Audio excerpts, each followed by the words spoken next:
पूसा बासमती की टॉप 5 किस्मों के बारे में बात करने वाले हैं। जो पूसा बासमती धान है, लंबे दाने वाले, जो साइज़ के, वाइट, एकदम सुगंधित और काफ़ी अच्छी पैदावार देने वाली जो बासमती धान की वैरायटी, जिनकी ओवरऑल भारत के अलावा जो यूनियन कंट्री है ना, वहाँ पर बहुत ज़्यादा डिमांड रहती है।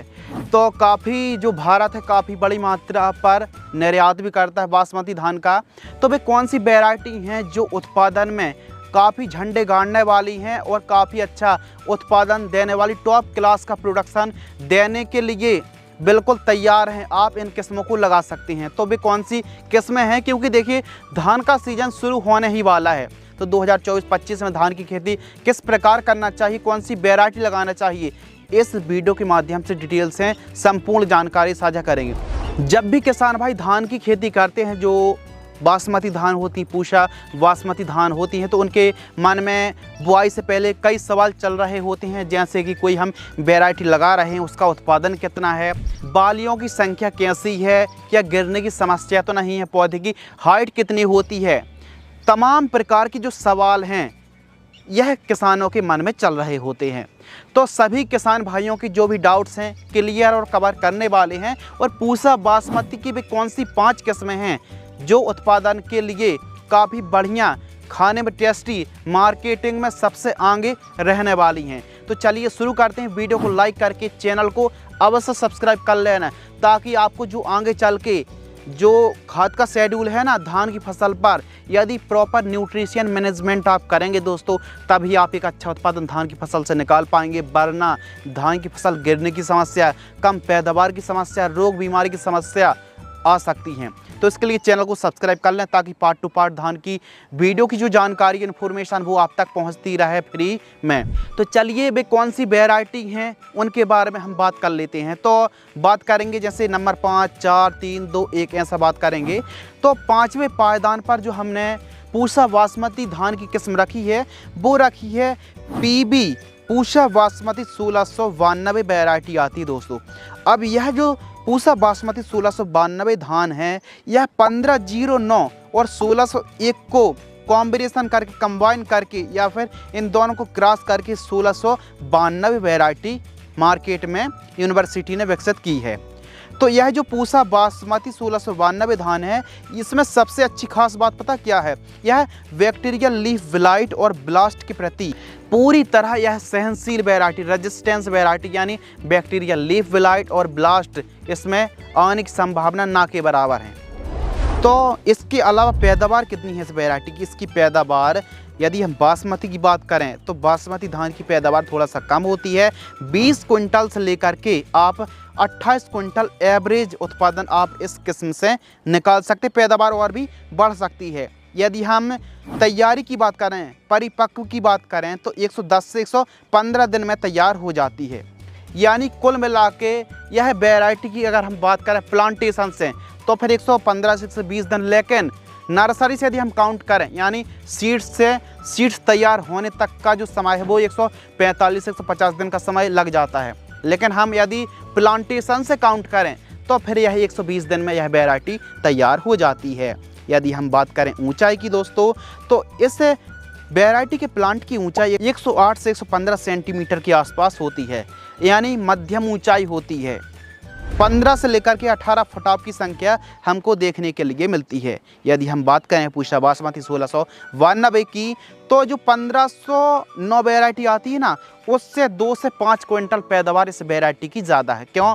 क्योंकि उसी का इम्प्रूव वर्जन है, उसी का इम्प्रूवमेंट यह वर्जन है, यह वैरायटी है। तो उत्पादन भी अच्छा है और रोग बीमारी भी इसमें कम आती हैं, फिर ना के बराबर आती हैं। यदि प्रॉपर आप बासमती की खेती कर रहे हैं धान की, तो प्रॉपर केयर, न्यूट्रिशन मैनेजमेंट करेंगे, स्प्रिंग शेड्यूल चलाएंगे, तो बहुत अच्छे से आप इस वैरायटी से उत्पादन और भी ज़्यादा निकाल सकते हैं।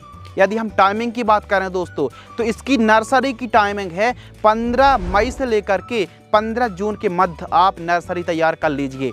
यानी 15 मई से 15 जून के मध्य नर्सरी डाल दीजिए। तो पूसा बासमती 1692 धान की वैरायटी सबसे बढ़िया वैरायटी है। इसके अलावा चौथे पायदान पर, चौथे नंबर पर हमने पूसा बासमती की जो वैरायटी रखी है 1886 धान की वैरायटी। अब यह नई वैरायटी कोई ज़्यादा पुरानी नहीं है, यह नई वैरायटी है। अब यह जो पूसा बासमती 1886 वैरायटी है, यदि हम बात करें 1401 को इम्प्रूव करके 1886 वैरायटी यानी विकसित की गई है, यानी एक प्रकार से कह सकते हैं 1401 का इम्प्रूवमेंट वर्जन है। यह वैरायटी बैक्टीरियल लीफ ब्लाइट और ब्लास्ट के प्रति सहनशील वैरायटी है, यानी इसमें BLB भी नहीं आएगा और ब्लास्ट भी नहीं आएगा, ना के बराबर। इसके अलावा यदि हम बात करें बीज से बीज, यानी आप जब नर्सरी डाल रहे हैं यदि उस दिन से काउंट करेंगे तो 155 दिन का समय लगेगा, लेकिन आप यदि प्लांटेशन से यानी पौधरोपण से काउंट करेंगे तो फिर ये मान लीजिए लगभग 120 दिन के आसपास का 125 दिन के आसपास का समय लगने वाला है। यदि ऊंचाई की बात करें तो इसके प्लांट की ऊंचाई 105 से 108 सेंटीमीटर होती है, मध्यम ऊंचाई होती है, और इसकी पैदावार 25 क्विंटल से लेकर के 28 क्विंटल औसत उत्पादन आप निकाल सकते हैं। पूसा बासमती 1886 वैरायटी का जो दाना है काफ़ी लंबा, वाइट, सफ़ेद, चमकदार, वजनदार और मार्केटिंग करने में बहुत ही बढ़िया वैरायटी है और खाने में तो बहुत ही लाजवाब है, टेस्टी है। जो आप देख रहे हैं ना सफ़ेद दाने, ये पूसा बासमती 1886 वैरायटी की है, नई वैरायटी है, रोग बीमारी नहीं है इसमें, तो इस किस्म को भी आप लगा सकते हैं, यह भी उत्पादन के झंडे गाड़ सकती। कुछ इलाकों पर इसका जो रिजल्ट है ना, इसका जो परफॉर्मेंस है बहुत ही अच्छा लाजवाब आया है, लेकिन कुछ इलाकों पर जो इस वैरायटी का उत्पादन है वो थोड़ा सा मध्यम कह सकते हैं, कहीं कहीं पर थोड़ा सा कम आया है।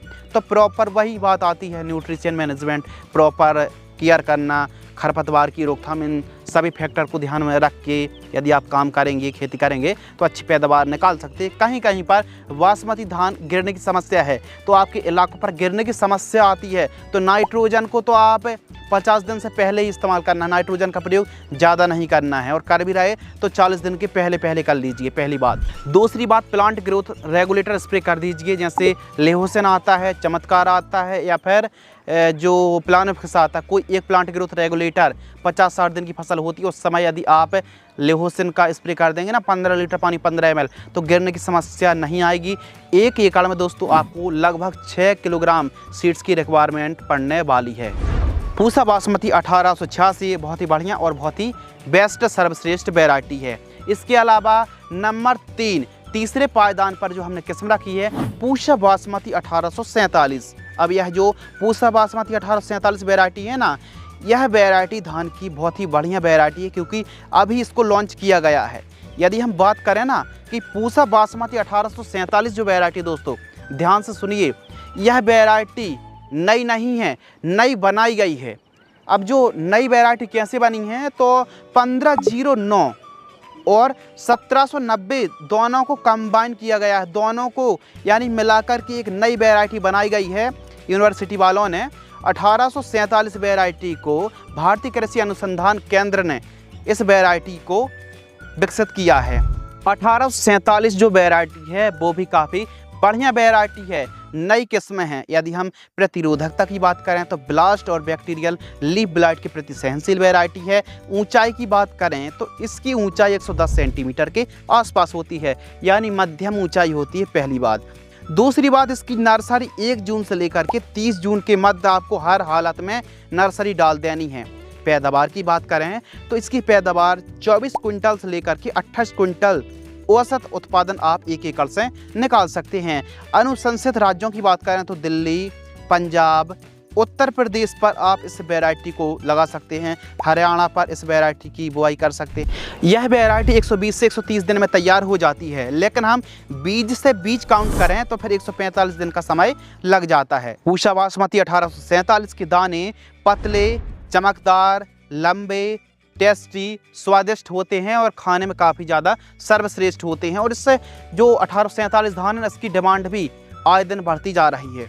तो कुछ इलाकों पर इसका उत्पादन बहुत अच्छा रहा, तो कुछ इलाकों पर इसका उत्पादन मध्यम रहा। यदि आपने पिछले साल इस वैरायटी को लगाया है तो कितना उत्पादन निकालने में कामयाब रहे, आप हमें कमेंट्स में ज़रूर बताएं। इसके अलावा नंबर 2 पर जो हमने किस्म रखी है दोस्तों, पूसा बासमती PB 7, जो PB7 वैरायटी आती है ना पूसा बासमती, ये भी काफ़ी बढ़िया वैरायटी लगी है।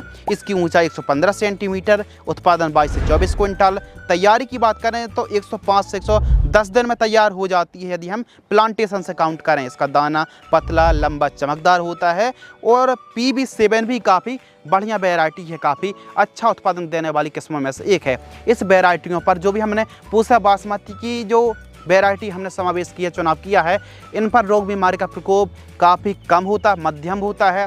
लेकिन यदि हल्का फुल्का हो रहा है तो प्रिवेंटिव में फंगीसाइड का आपको स्प्रे करना चाहिए। प्रिवेंटिव में ऐसा नहीं बाली निकलने के बाद स्प्रे करेंगे तो फिर एक्सपोर्ट में थोड़ा समस्या आ सकती है, क्योंकि जो भी यूनियन कंट्री है ना, वो यानी जब भी खरीदते हैं ना धान, बासमती धान भारत से, तो वो चेक कराते हैं कि फंगीसाइड की मात्रा तो नहीं है, कीटनाशक की मात्रा तो नहीं है। तो बालियाँ निकलने से पहले प्रिवेंटिव में आप स्प्रे कर दीजिए। जब तक हार्वेस्टिंग होगी तब तक वो जो केमिकल है ना या फिर हम फंगीसाइड का असर है वो एकदम ख़त्म हो जाएगा। तो इस वैरायटी को दोस्तों आप लगा सकते हैं। पूसा बासमती 7 भी काफ़ी बढ़िया वैरायटी है। नंबर 1 फर्स्ट पायदान पर हमने जो किस्म रखी है पूसा बासमती 17-18, जो वैरायटी ना पुरानी भी है, अच्छी भी है, उत्पादन देने के लिए ना सबसे बढ़िया वैरायटी हमको समझ में आई है। अब देखिए जो नई वैरायटी हैं तो बहुत अच्छी हैं, लेकिन किसानों तक पहुंच नहीं पा रही।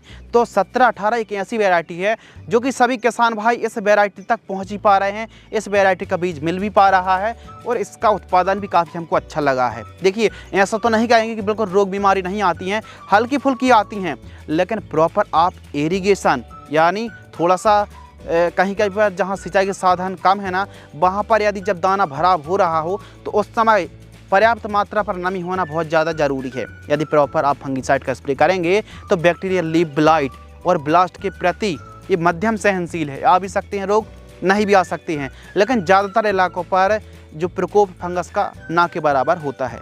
तो जो पूसा बासमती 17-18 वैरायटी है दोस्तों, यह 2017 में रिलीज की गई थी। इसका उत्पादन 22 क्विंटल से लेकर 26 क्विंटल के आसपास पैदावार देखने के लिए मिलती है। इसकी ऊंचाई 121 सेंटीमीटर है, यानी गिरने की समस्या इस वैरायटी पर आ सकती है। क्यों? क्योंकि 121 सेंटीमीटर हाइट काफ़ी ज़्यादा होती है। तो ऐसी कंडीशन पर आप एक प्लांट ग्रोथ रेगुलेटर का स्प्रे कर सकते हैं 50-60 दिन के आसपास। यदि हम बात करें तैयारी की तो 140 दिन के आसपास में यह तैयार हो जाती है, लेकिन हम ट्रांसप्लांट से काउंट करें तो 115 दिन में तैयार होती है और बीज से बीज काउंट करें तो 140 से 150 दिन के आसपास का समय लग जाता है। इसका दाना पतला चमकदार होता है। और हाँ, इस वैरायटी को आप पंजाब, हरियाणा, पश्चिम बंगाल, दिल्ली, उत्तर प्रदेश पर लगा सकते हैं। लेकिन अब ऐसा नहीं कि गिरने की समस्या आएगी ही। इस वैरायटी के धान का जो तना है ना वो काफ़ी मजबूत होता है, तो कुछ इलाकों पर गिरने की समस्या नहीं है। तो देखिए आपके इलाकों पर गिरने की समस्या है तो फिर प्लांट ग्रोथ रेगुलेटर का स्प्रे कर लेना। फिर बाद में मत कहना कि दाना काला पड़ गया, पैदावार घट गई या फिर यह वैरायटी फेल हो गई। तो इन बातों को ख्याल रखेंगे, ध्यान रखेंगे। इन पांचों में से कोई वैरायटी को आप लगाएंगे और खासकर 17-18 वैरायटी भी काफ़ी अच्छी है। पूसा बासमती PB7 वैरायटी भी काफ़ी अच्छी है और PB 1847 वैरायटी भी काफ़ी बेस्ट सर्वश्रेष्ठ वैरायटी है। तो आप बासमती धान की खेती कर रहे हैं दोस्तों तो सुगंधित, लंबे दाने, चमकदार और काफ़ी बढ़िया जो वैरायटी है ना दोस्तों, यह बासमती की वैरायटी हैं। इन किस्मों को आप लगा सकते हैं और बेहतरीन आप कमाई कर सकते हैं, अच्छा उत्पादन निकाल सकते हैं। यदि आपके मन में कोई डाउट्स हैं, कोई सवाल है दोस्तों, तो आप हमें कमेंट्स में बता सकते हैं। हम आपकी जो भी डाउट्स हैं, सवाल हैं, हम बहुत जल्द उनका रिप्लाई करने की पूरी कोशिश करेंगे। और हाँ, यदि आप भी ग्रुप में ज्वाइन होना चाहते हैं तो हमारा टेलीग्राम ग्रुप है, वहाँ पर भी आप ज्वाइन हो सकते हैं। कम्युनिटी पोस्ट में आपको लिंक मिल जाएगी, आप तुरंत विजिट करें और ज्वाइन करें हमारा टेलीग्राम चैनल, ताकि आपके भी जो छोटे मोटे डाउट्स हैं वो भी क्लियर हो सके और काफ़ी बड़ा किसानों का समुदाय है, वहाँ पर आप कनेक्ट होकर के काफ़ी अच्छी किसान संबंधित बातें कर सकें। आज की यदि आपको यह वीडियो पसंद आती है तो वीडियो को लाइक करें, चैनल को सब्सक्राइब करें। धन्यवाद।